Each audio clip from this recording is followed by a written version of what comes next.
अस्सलाम वालेकुम। इस वीडियो में बात करेंगे सिस्टिक डिजीज़ ऑफ किडनी की। सिस्टिक डिजीज़ में से याद रखनी है इनकी, अगर तो आप पूरा चैप्टर ना पढ़ सकें तो जो इसकी समरी लिखी हुई है टेबल में, ये समरी भी आप याद कर सकते हैं। समरी इन्होंने काफ़ी अच्छी दी हुई है, लेकिन इसमें से मैं बता दूं जो मोस्ट इंपॉर्टेंट है वो हमारी एडल्ट पॉलीसिस्टिक किडनी डिजीज़ और जो चाइल्डहुड वाली पॉलीसिस्टिक किडनी डिजीज़ होती है वो होती है। बाकी भी इंपॉर्टेंट है, लेकिन ज़्यादातर अगर ऐसे क्यूज़ हैं तो इन दो से आते हैं। तो सबसे पहले हम एडल्ट पॉलीसिस्टिक किडनी डिजीज़ की बात करते हैं, which is your autosomal dominant polycystic kidney disease. इसमें बेसिकली होता क्या, it is a hereditary disorder. It is characterised by multiple expanding cysts of both kidneys which ultimately destroy the renal parenchyma and they cause renal failure। ज़्यादातर ये common होता है। इसमें ये याद रखना है कि since it is autosomal, even though it is autosomal dominant, लेकिन इसमें आपका की जो दोनों एलील्स होती हैं उन दोनों को नॉन फंक्शनल होना चाहिए। APKD एक जीन होती है, एक तो हमको इसमें ये होना चाहिए कि हमको, क्योंकि इनहेरिटेड फॉर्म होती है, तो APKD जीन उसकी एक म्यूटेटेड जीन को क्या कहते हैं, किसी भी इंडिविजुअल ने एक म्यूटेटेड जीन को पहले अपने पेरेंट्स से इनहेरिट करना होगा, एंड देन जो उसकी दूसरी एलील होगी उसको म्यूटेट होना होगा, एंड देन उस फिर जाके मतलब बेसिकली जो ऑटोसोमल डोमिनेंट फॉर्म है एडल्ट पॉलीसिस्टिक किडनी डिजीज़ है वो क्या कहते हैं प्रेजेंट करेगी। बायलेटरली होती है, दोनों किडनीज इसमें इन्वॉल्व होती हैं, और जो उसके साइन और सिम्टम्स होते हैं वो यूजली 4th या 5th डेकेड ऑफ लाइफ पे जाके मिलते हैं। जेनेटिक्स और पैथोजेनेसिस हम पढ़ लेते हैं कि PKD1 और PKD2 these are the most important genes. PKD1 gene which is present on chromosome 16 this basically encodes your integral membrane protein which is known as polycystin 1। PKD1 polycystin 1 को encode करते हैं। This polycystin 1 this is expressed in tubular epithelial cells mostly of the distal nephron. होता क्या है कि किसी की भी अगर PKD1 जीन वो हो जाए, म्यूटेट हो जाए या इन्वॉल्व हो जाए, तो उसकी वजह से the chances of that person for the development of renal failure काफ़ी ज़्यादा बढ़ जाते हैं। और PKD1 जीन की अगर म्यूटेशन हो जाए तो वो ज़्यादा डेंजरस होती है, क्योंकि उसमें ये देखा गया कि अगर PKD1 जीन की म्यूटेशन हो गई तो जो चांसेस हैं रीनल फेलियर के डेवलपमेंट में, these are less than 5% by the age of 40, लेकिन more than 35% by the age of 50 and more than 70% by the age of 60 and also more than 95% by the age of 70। Whereas जो PKD2 gene होती है अगर उसकी भी mutation हो जाए, PKD2 gene का देखा गया कि PKD2 gene that basically encodes for your integral membrane protein which is known as polycystin 2, and this polycystin 2 is expressed in all segments of the renal tubules and in many extrarenal tissues। अच्छा, पीछे मैं बताना भूल गया था, जो पॉलीसिस्टीन 1 है उसका अभी तक हमको फंक्शन अननोन है, वेरस पॉलीसिस्टीन 2 का हमें फंक्शन पता है कि it acts as a calcium permeable cation channel. और इसमें हम देख सकते हैं, हम अगर PKD1 जीन से वो करें, कंपेयर करें, तो अगर तो PKD2 जीन किसी की इन्वॉल्व हो जाए तो the chances of that person in developing renal failure काफ़ी लेस होते हैं, कि they are less than 5% at the age of 50 and 45% at the age of 70। Versus हमने पीछे देखा था कि दे वर क्या कहते हैं more than 95% at the age of 70 and around 35% at the age of 50।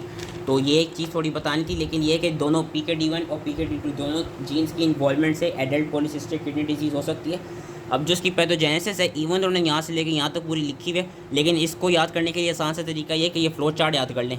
Even तो मैं वीडियो के लिए इस पूरे जो पैराग्राफ में चीज़ें लिखी इंपॉर्टेंट वो समझा देता हूँ, लेकिन ये जो फ्लो चार्ट लिखा हुआ है इस फ्लो चार्ट को याद रख लेना। This is basically pathogenesis of adult autosomal dominant polycystic kidney disease. होता क्या है कि जो हमारे ट्यूबुलर एपिथेलियल सेल्स होते हैं, जिनको मैंने इस तरह के कहते हैं कि लेट सपोज कि ये माइक्रोस्कोपी पे ये ट्यूब्यूल हमको नज़र आ रहा है, किडनी का ट्यूब्यूल, उसमें ऑब्वियसली ये एपिथेलियल सेल्स हैं। अब होता क्या है कि जो ट्यूबुलर एपिथेलियल सेल्स हैं इनमें अपाइकली ल्यूमन के अंदर एक single non motile primary cilium project कर रहा होता है, कि ये ट्यूबुलर एपिथेलियल सेल्स हैं। ये जो लाइंस बनाई हैं, दीज आर बेसिकली योर क्या कहते हैं single non motile cilium and this is projecting inside the lumen of the tubules. अब ये जो हमारे पास जो सीलियम होता है that is basically made up of microtubules, and इस सीलियम का फंक्शन क्या होता है, ये जो सीलियम है, ये जो सीलिया है, इस सीलिया का बेसिकली फंक्शन ये होता है कि it acts as a mechano sensor, and since it acts as a mechano sensor, इसका काम ये होता है कि it acts as a sensor for regulating ion flux, कि it can induce calcium flux inside the epithelial cells. it acts as a क्या कहते हैं sensor for cellular behaviour, it acts as a sensor for regulating cell polarity and for regulating क्या कहते हैं cell proliferation. ये सारे सीलिया के काम हैं।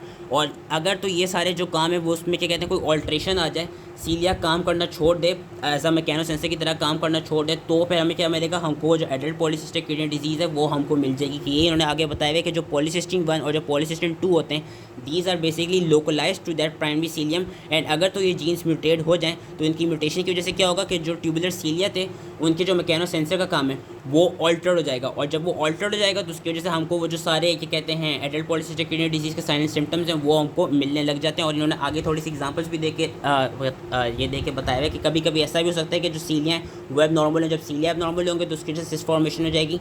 एंड कभी कभार ऐसा भी दिखा गया है कि जो सीलियाँ हैं उनका आर्किटेक्चर नॉर्मल है, एब नॉर्मल नहीं है, नॉर्मल है, लेकिन उस केस में क्या होता है कि जो उनका फंक्शन था कैल्शियम फ्लक्स वाला वो ऑल्टर्ड हो गया। उसकी वजह से क्या कहते हैं क्या हुआ, उसकी वजह से एडल्ट पॉलीसिस्टिक किडनी डिजीज़ होगी, जो कि उन्होंने यहाँ पे दूसरा पॉइंट भी लिखा हुआ है कि ऑल्टर्ड कैल्शियम फ्लक्स की वजह से भी हमारे पास क्या हो सकता है कि altered tubular epithelial growth and differentiation which will eventually lead to adult polycystic kidney disease या to the formation of a cyst. कि यही चीज़ उन्होंने यहाँ पे बताई है कि जो polycystin 1 and polycystin 2 which were basically encoded by PKD1 and PKD2, इनका फंक्शन ये होता है कि they form a protein complex which regulates the intracellular calcium in response to the fluid flow. अब जब इनमें म्यूटेशन हो जाएगी तो ये जो प्रोटीन कॉम्प्लेक्स है सही से बन नहीं पाएगा। जब ये प्रोटीन कॉम्प्लेक्स सही से बन नहीं पाएगा तो उसकी वजह से क्या होगा कि जो कैल्शियम का फ्लक्स है वो ऑल्टर हो जाएगा। ये हो सकता है कि ज़्यादा कैल्शियम इनसाइड द सेल आ जाए, और हमको अपनी थर्ड ईयर की नॉलेज से पता है कि जब ज़्यादा कैल्शियम इनसाइड द सेल आ जाए तो उसकी वजह से क्या हो सकता है, it can impact cellular proliferation, it can impact the apoptosis and the secretory functions. तो यही देखा जाता है कि अगर ज़्यादा कैल्शियम इनसाइड द सेल आ जाए ट्यूबुलर एपिथेलियल सेल तो it will stimulate the proliferation and secretion from the epithelial cells lining the cyst, and that it will eventually lead to formation of cyst। और ये भी देखा गया कि वो जो cyst होती है, जो cyst के अंदर fluid होता है, that fluid basically harbors mediators which are derived from epithelial cells and they enhance the fluid secretion and eventually induce inflammation। तो ओवरऑल वही जो फ्लो चार्ट था कि altered mechanosensation and altered calcium flux will eventually down the track lead to क्या कहते हैं abnormal ECM cell, abnormal cell proliferation, abnormal fluid secretion which will eventually lead to cyst formation. जो इसकी morphology है, morphology में ये इन्होंने यहाँ पे फिगर दिखाई हुई है कि ग्रॉसली जो हमको हमारे पास किडनीज होती हैं वो बायलेटरली इनलार्ज्ड होती हैं, और हम देख सकते हैं कि जो उनका एक्सटर्नल सर्फेस है उनमें हमको इतने सारे ये मैसेस ऑफ सिस्ट मिलते हैं। और क्या कहते हैं माइक्रोस्कोपिकली क्या होता है कि माइक्रोस्कोपिकली ये देखा गया कि they will be functioning nephrons dispersed between the cyst would have either clear fluid, either serous fluid, turbid fluid और red to brown fluid which might be your haemorrhagic fluid. और ये से जब इनलार्ज करती हैं तो they eventually they can cause obstruction और ये प्रेशर डिफेक्ट्स कॉज कर सकती हैं। क्लिनिकल फीचर्स क्या होते हैं कि सिंस अभी हमने पढ़ा कि ज़्यादातर 40 to 50 एज में क्या कहते हैं 4th या 5th डेकेड ऑफ लाइफ पे जाके इनके सिम्टम्स हमको मिलते हैं, तो मोस्टली एसिम्टोमेटिक होती हैं। ऑब्वियसली सिस्ट जब डायलेट करेगी या इनलार्ज करेगी तो इट विल कॉज पेन। कभी कभी ये देखा गया कि excretion of blood clots it causes renal colic. Kidneys दोनों मैंने कहा बायलेटरली इनलार्ज होती हैं, तो जब हम एब्डोमिनल एग्जामिनेशन करेंगे हमको किडनीज पैल्पेबल मिलेंगी। इसका ऑनसेट काफ़ी स्लो होता है और इसके ऑनसेट के बाद हमको सिम्टम्स कौन कौन से मिलते हैं, हीमोचूरिया, प्रोटीनूरिया, हाइपरटेंशन एंड पोलीयूरिया। तो ये 4 सिम्टम्स याद रखने, हीमोचूरिया, प्रोटीनूरिया, पोलीयूरिया एंड हाइपरटेंशन। और ये भी देखा गया कि वो इंडिविजुअल्स जिनको हाइपरटेंशन हो दे हैव ज़्यादा क्या कहते हैं एक तरफ से ये एक बेसिकली हाइपरटेंशन एक इन्वायरमेंटल फैक्टर के तौर पे ऐड करते हैं कि it also influences the severity of adult polycystic kidney disease. और ये भी देखा गया कि वो इंडिविजुअल्स जिनको एडल्ट पॉलीसिस्टिक किडनी डिजीज़ होती है they also have extra renal congenital anomalies. उन एक्स्ट्रा रीनल कॉन्जेनिटल एनोमलीज में से 40% इंडिविजुअल्स का ये देखा जाता है कि उनके लिवर में भी सिस्ट होते हैं जो कि अगेन एसिम्प्टोमेटिक होते हैं, and these cyst inside the liver they are basically derive from biliary epithelium. लेकिन ये देखा गया कि इनके लिवर में हमको सिस्ट मिलते हैं सर्कल ऑफ विलिस के लेवल पे, ब्रेन में जिधर हमारी वो सारी ब्रेन की आर्टीरियल सप्लाई होती है वहाँ पे इंट्राक्रेनियल बेरी एन्यूरिज्म्स मिल सकते हैं, एंड कभी कभी माइट्रल वाल्व प्रोलैप्स मिल सकता है। लेकिन all of these cases are asymptomatic until they reach the age of 40 और 50, and these all can be diagnosed through radiologic examination या रेडियोलॉजिक इमेजिंग टेक्निक्स। डेथ कैसे हो सकती है, डेथ ऐसे हो सकती है कि अगर तो वो जो इंट्राक्रेनियल बेरी एन्यूरिज्म था वो रप्चर कर जाए, या कोरोनरी या हाइपरटेंसिव हार्ट डिजीज़ हो जाए, या कभी कभी उन सिस्ट में कोई इन्फेक्शन हो जाए, so that will lead to the death of the patient. That was adult polycystic kidney disease. अब हम बात करते हैं चाइल्डहुड पॉलीसिस्टिक किडनी डिजीज़ की, विच इज़ ऑटोसोमल रिसेसिव। इसमें क्या होता है, इसकी बेसिकली 4 फॉर्म्स होती हैं, पेरीनेटल, नियोनेटल, इन्फेंटाइल और जुवेनाइल, जिसमें से पेरीनेटल और neonatal these 2 are most common and these 2 are most serious, क्योंकि इनकी जो मैनिफेस्टेशन है वो हमको एट बर्थ मिल जाती है कि जो यंग इन्फेंट होता है वो एट बर्थ ही हमको सिस्ट उसकी किडनी में हमको सिस्ट नजर आने लग जाते हैं। तो इसमें से याद रखने कि जो चाइल्डहुड पॉलीसिस्टिक किडनी डिजीज़ है विच इज़ ऑटोसोमल रिसेसिव, उसमें से perinatal and neonatal are your most dangerous या मोस्ट कॉमन वन। वैसे इन्फेंटाइल और जुवेनाइल ये बेसिकली ये 4 टाइप्स होती हैं इसकी। इसमें इसकी क्या जेनेटिक्स हैं, इसकी जेनेटिक्स बेसिकली ये इसमें जो जीन्स इन्वॉल्व होती हैं that is your PKSD1 gene. This PKSD1 gene, which is expressed in adult and fetal kidneys, and it is also expressed in liver and pancreas. This basically encodes for a protein which is known as fibrocystin. इस फाइब्रोसिस्टिन का क्या कहते हैं, अभी तक again कोई हमें function properly पता नहीं है, लेकिन ये देखा गया कि it might act as a cell surface receptors. और इसकी भी अगर हम मॉर्फोलॉजी में तो ये देखा जाता है इसमें भी किडनीज इनलार्ज होती हैं, नॉट नेसेसरली कि बायलेटरल हो, यूनिलेटरल भी हो सकता है, लेकिन इसमें किडनीज इनलार्ज होती हैं, उनकी स्मूथ एक्सटर्नल अपीयरेंस मिलती है। जब कट सेक्शन करते हैं तो हमको न्यूमरस स्मॉल सिस्ट मिलते हैं कॉर्टेक्स और मेडुला में, which gives a sponge like appearance. Microscopically हमको सिलिंड्रिकल या सेकुलर डायलेशन मिलेगी of all collecting tubules. The cyst would have uniform lining of cuboidal cells, यानी जो सिस्ट की मेम्ब्रेन होती है it would be lined by cuboidal cells. Liver में भी कभी कभी सिस्ट मिलेंगे which will eventually be associated with portal fibrosis and proliferation of portal bile ducts. अच्छा, मैंने कहा था कि जो पेरीनेटल और नियोनेटल थी वो ज़्यादा डेंजरस होती है, वही हमको क्या कहते हैं एट बर्थ प्रेजेंट करती है।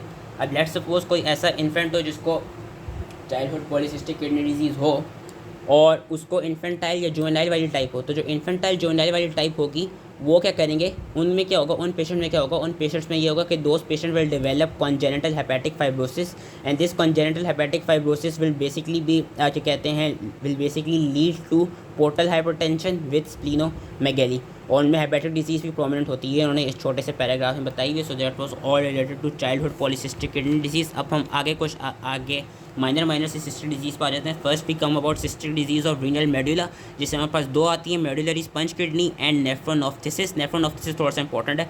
मेडुलरी स्पंज किडनी का देखा गया कि जो मेडुलरी स्पंज किडनी होती है इस पर बेसिकली हमको ये इन्होंने दिखाई भी है, नहीं ये मेडुलरी स्पंज किडनी दिखाई हुई, आई थिंक ये मेडुलरी स्पंज किडनी नहीं दिखाई हुई, सॉरी ये मेडुलरी स्पंज किडनी नहीं दिखाई हुई, लेकिन वैसे मैं बता देता हूँ मेडुलरी स्पंज किडनी में होता क्या है कि मल्टीपल सिस्टिक डायलेशंस मिलती हैं हमको मेडुला के अंदर, जितने भी कलेक्टिंग डक्ट्स हैं वहाँ पे मिलती है। एडल्ट्स में यूजली ये क्या कहते हैं डिस्कवर होती है थ्रू रेडियोग्राफिक एग्जामिनेशंस।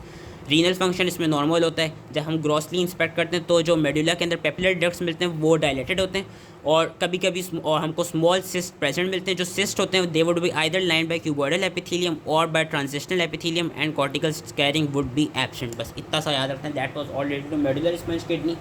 जो नेफ्रोनॉफ्थिसिस होता है, नेफ्रोनॉफ्थिसिस इज बेसिकली इसमें होता है क्या कि इसमें वेरिएबल नंबर ऑफ सिस्ट मिलते हैं हमको मेडुला में, यूजली लाइंग एट द क्या कहते हैं कॉर्टिको मेडुलरी जंक्शन, वहाँ पे ज़्यादातर सिस्ट हमको कॉन्सेंट्रेटेड मिलते हैं। और इनिशियली जो इंजरी होती है वो डिस्टल ट्यूब्यूल्स के लेवल पे होती है with tubular basement membrane disruption which eventually follows chronic and progressive tubular atrophy involving both medulla and cortex and interstitial fibrosis.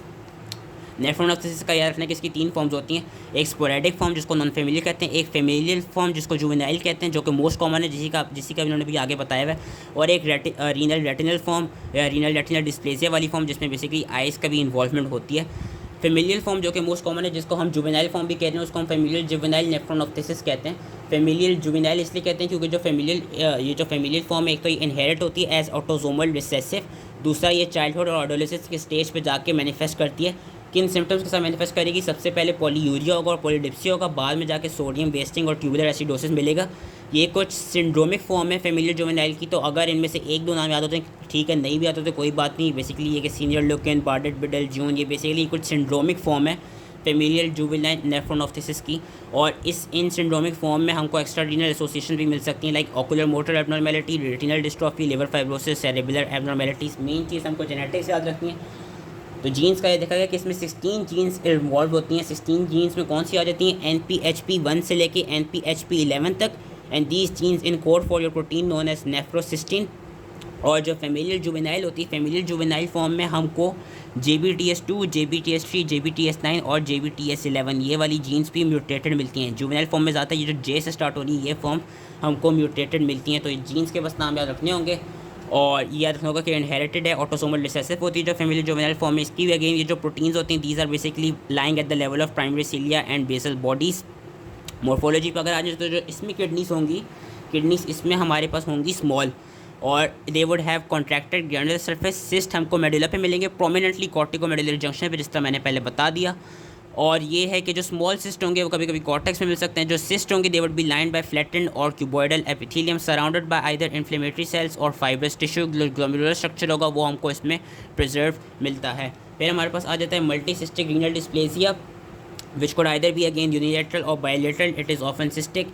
Kidneys enlarged होती हैं, extremely irregular होती हैं, and multicystic होती हैं। जो cyst होते हैं they are lined by flattened epithelium. Microscopically हमको प्रेजेंस ऑफ आइलैंड्स मिलती हैं of undifferentiated mesenchyme often with cartilage and immature collecting ducts, और इसमें हमको कौन कौन से वो मिलते हैं सिम्टम्स, यूट्रोपेल्विक ऑब्स्ट्रक्शन मिलती है, यूरिट्रल एजेनेसिस मिलती है, एंड एट्रीजिया हमको मिलता है, कुछ एनोमलीज मिलती हैं लोअर यूरिनरी ट्रैक्ट की, इतना इंपॉर्टेंट नहीं है। एक्वायर्ड सिस्टिक डिजीज़, एक्वायर्ड ऐसा नेम सजेस्ट कि किसी वजह से एक्वायर्ड हो रही हो, वो पेशेंट जिनको एंड स्टेज रीनल डिजीज़ होती है, जिनको प्रोलॉन्ग डायलिसिस लगा हो, उनमें देखा गया कि उनमें कभी कभी न्यूमरस कॉर्टिकल और मेडुलरी रीनल सिस्ट बनने लग जाते हैं, and these cyst are basically having clear fluid which are lined by either hyperplastic और flattened tubular epithelium which sometimes contain calcium oxalate crystals. Obstruction tubules की हो सकती है बाय इंटरस्टिशियल फाइब्रोसिस और बाय द ऑक्सलेट क्रिस्टल्स, ये symptomatic होते हैं। अगर सिस्ट ब्लीड कर देंगे तो हेमेचुरिया की फॉर्म आएगी। And lastly simple cyst, as the name suggest they are simple, they can be either single और मल्टीपल।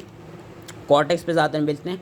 जो सिस्ट होते हैं they are translucent line by grey glistening smooth membrane and they are filled with clear fluid. Microscopically हमको single layer of cuboidal या flattened cuboidal epithelium क्या कहते हैं कि एपिथेलियम की मिलती है, उस बेसिकली उस मेम्ब्रेन, ये जो हमको एपिथेलियम मिलता है ये उस मेम्ब्रेन का होता है जो कि सिस्ट को लाइन कर रही होती है। And these simple cyst they are most common in your postmortem findings. इनकी क्लिनिकल सिग्निफिकेंस बेसिकली ये है कि इनको हमने अगर ट्यूमर से डिफ्रेंशिएट करना हो तो उसमें हम क्या कहते हैं ये सिंपल सिस्ट हमें हेल्प करते हैं कि ये देखा गया है कि जो सिंपल सिस्ट होते हैं रेडियोलॉजिकली उनमें ये देखा गया है कि these cysts they have smooth contours, they are always avascular and they give fluid rather than solid signals on ultrasonography. तो ये 3 पॉइंट्स होते हैं जो कि बेसिकली इनको रीनल ट्यूमर्स से डिफ्रेंशिएट कर देते हैं। So that was all related to cystic kidney diseases. Main चीज़ मैं आगे बता देता हूँ, एडल्ट और चाइल्डहुड वाली फॉर्म याद रखनी चाहिए और इस टेबल को याद कर लेना है, और साथ में जो एडल्ट पॉलीसिस्टिक किडनी डिजीज़ है उसकी ये फ्लो चार्ट याद रख लेना है, एंड कुछ जो जीन्स हमने भी पढ़ी हैं उन जीन्स के नाम याद होने चाहिए। So that was all related to cystic kidney disease. I hope इससे समझ में आ गया हो, एंड थैंक यू।